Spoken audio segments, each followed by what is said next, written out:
மகள்களை பெற்ற அப்பாக்களுக்கு இந்த பதிவு சமர்ப்பணம். கண்கலங்க வைக்கும் பதிவு இது. பெண்களுக்கு மட்டுமே இது நடக்கிறது.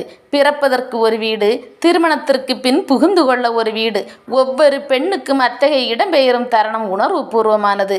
அந்த வேளையில் பெண்ணை விட பெண்ணை பெற்றவர்களுக்கு, குறிப்பாக தந்தைக்கு நேரும் உணர்வு போராட்டம் சொற்களில் அடங்காதது. அவ்வாறாக உணர்ச்சி வசப்பட்ட ஒரு தந்தை தனது மகளின் திருமண விழாவில் ஆற்றிய உரை உங்களோடு பகிர்ந்து கொள்கின்றேன். மிகவும் உருக்கமான, யதார்த்தமான, இயல்பான அந்த பதிவு இதோ. எங்கள் மகளை திருமணம் செய்து கொடுத்து விட்டோம். இனி இளைப்பாற விரும்புகின்றோம். அதை அனுபவிக்க தயாராகிவிட்டோம். ஆனால் அதற்கு நீங்கள் அவளை மகிழ்ச்சியாக வைத்து கொள்ள வேண்டும்.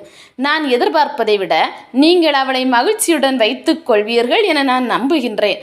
அவள் என் வீட்டில் துள்ளி திரிந்ததை விட உங்கள் வீட்டில் மகிழ்ச்சி துள்ளலோடு இருப்பாள் என நம்புகின்றேன்.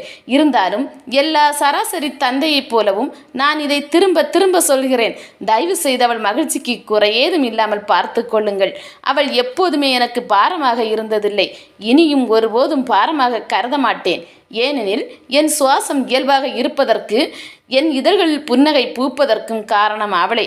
இருந்தும் அவளை நான் திருமணம் செய்து கொடுக்கிறேன். ஏனென்றால் அது ஒரு இயற்கை நியதியாக இருக்கின்றது. கலாச்சாரத்திற்கு கட்டுப்பட்டு மட்டுமே அவளை உங்கள் வீட்டுக்கு அனுப்பி வைக்கின்றேன். என் வீட்டின் மகிழ்ச்சி பேழை உங்கள் வீட்டில் ஒளி வீச வருகின்றது. எனது உலகத்தை உங்களுக்கு தாரை வார்த்து தருகிறேன். அந்த உலகம் என்றென்றைக்கும் அழகாக இருப்பதை நீங்களே உறுதி செய்ய வேண்டும். எனது இளவரசியை உங்களிடம் அனுப்புகின்றேன். அவள் உங்கள் வீட்டின் ராணியாக திகழ வழிவகை செய்யுங்கள். எனது இரத்தமும் வியர்வையும் அவளை ஆளாக்கி இருக்கின்றது. இப்போது அவள் மாசறு பொண்ணாக இருக்கின்றாள். அவள் உங்கள் வீட்டுக்கு கொண்டு வரும் அன்பு, அக்கறை, அரவணைப்பு, அழகு, இதம் என எல்லா பண்புகளுக்கும் பரிசாக அவளுக்கு மகிழ்ச்சியை தாருங்கள். ஆம், அவளை தயவு செய்து மகிழ்ச்சியுடன் நடத்துங்கள். எப்போதாவது அவள் சிறு தவறு செய்துவிட்டாள் என நினைத்தால் அவளை தாராளமாக திட்டுங்கள். ஆனால் அதே வேளையில் அவள் மேல் செலுத்தும் அன்பில் குறை வைக்காதீர்கள். அவள் மிகவும் நளினமானவள். அவள் எப்போதாவது துவண்டு போயிருந்தால் அவளுடன் இருங்கள். உங்களது சிறு கவனம் அவளுக்கு போதும் ஆறுதல் தர. அவள் உடல் நலன் பாதிக்கப்பட்டால் அவள் மீது அக்கறை காட்டுங்கள். அதுவே அவளுக்கு அருமருந்து. அவளது பொறுப்புகளில் எப்போதாவது விலகிவிட்டால் அதை சுட்டி காட்டுங்கள். அதே வேளையில் நீ இன்னும் வாழ்க்கையை கற்றுக்கொண்டிருக்கிறாய் என நாங்கள் நம்புகின்றோம் என அவள் உணரும்படி நடந்து கொள்ளுங்கள். அவளை புரிந்து கொள்ளுங்கள்.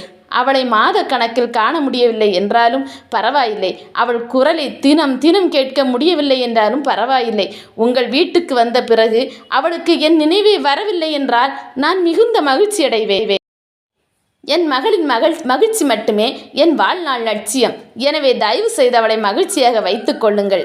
அன்பிற்குரிய மருமகனே, இந்த வார்த்தைகளின் அர்த்தம் இப்பொழுது உங்களுக்கு புரியாமல் போகலாம். ஆனால் நாளை நீங்கள் ஒரு மகளை பெற்றெடுக்கும் பாக்கியவான் ஆகும்போது எனது வார்த்தைகளின் அர்த்தம் புரியும்.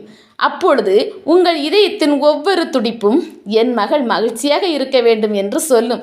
எனவே தயவு செய்து எனது மகளை மகிழ்ச்சியாக வைத்து கொள்ளுங்கள். இந்த உரையை மகளை பெற்ற ஒவ்வொரு தந்தைக்கும் அர்ப்பணிக்கின்றேன்.